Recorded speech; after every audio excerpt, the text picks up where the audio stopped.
జై తెలంగాణ. ఈరోజు కవితమ్మకు ఇంత పెద్ద ఎత్తున స్వాగతం పలుకుతున్న నిజామాబాద్ ప్రజలందరికీ బీఆర్ఎస్ పార్టీ తరఫున మీ అందరికీ కృతజ్ఞతలు శుభాకాంక్షలు తెలియజేస్తూ, కేంద్ర ప్రభుత్వం కక్షలతో అయినా రాష్ట్ర ప్రభుత్వం కుట్రలు అన్నా రాష్ట్ర ప్రజలు మాత్రం కవితమ్మ వెంట ఉన్నామని ఈ రోజు నిజామాబాద్ ప్రజలు చూపించిన స్వాగతమే ఇదొక నిదర్శనం అనే విషయాన్ని మనం గమనించాలి. పోయిన డిసెంబర్లో కాంగ్రెస్ పార్టీ అధికారంలోకి వచ్చేది. ఈ డిసెంబర్కి వస్తే ఒక ఏడాది దాటేది వాళ్ళ అధికారంలోకి వచ్చి.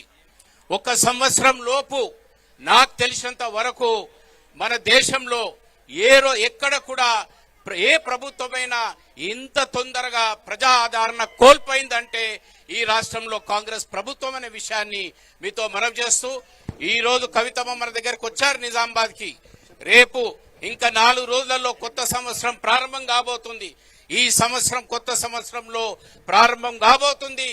ఈ కాంగ్రెస్ ప్రభుత్వ ప్రజా వ్యతిరేకపై ఉద్యమాన్ని మరి వారు ముందుకు వస్తున్నారనే విషయాన్ని కూడా మీతో మనవి చేస్తూ, చాలా ఉత్సాహంగా కవితమ్మ వినటానికి వచ్చారు కాబట్టి నేను మన నిజామాబాద్ జిల్లా రాజ్యసభ సభ్యుడిగా ప్రజలందరికీ ఒకటే ఒక మాట ఇస్తున్నాను. ఈ రోజు ఢిల్లీలో లోక్సభలో మన ఎంపీ లేకపోయినా రాజ్యసభ నుంచి 4 ఎంపీలున్నా కేసీఆర్ గారి ఆదేశాల మేరకు అక్కడ కేంద్ర ప్రభుత్వంపై బీఆర్ఎస్ పార్టీ యుద్ధం కొనసాగుతూనే ఉంటుంది. తెలంగాణకు న్యాయం జరుగుతూనే ఉండాలి. బీఆర్ఎస్ పార్టీ ఉండాలంటే బీఆర్ఎస్ పార్టీ ఉంటేనే అటు కేంద్రంలో రాష్ట్రంలో మన రాష్ట్రానికి న్యాయం జరుగుతుందనే విషయాన్ని మనవి చేస్తూ, మళ్ళీ ఒకసారి వచ్చిన పెద్దలందరికీ మిత్రులందరికీ వేదిక మీద ఉన్న మిత్రులందరికీ కూడా ఒకటే ఒక విశ్వాసం మీరు కల్పించారు.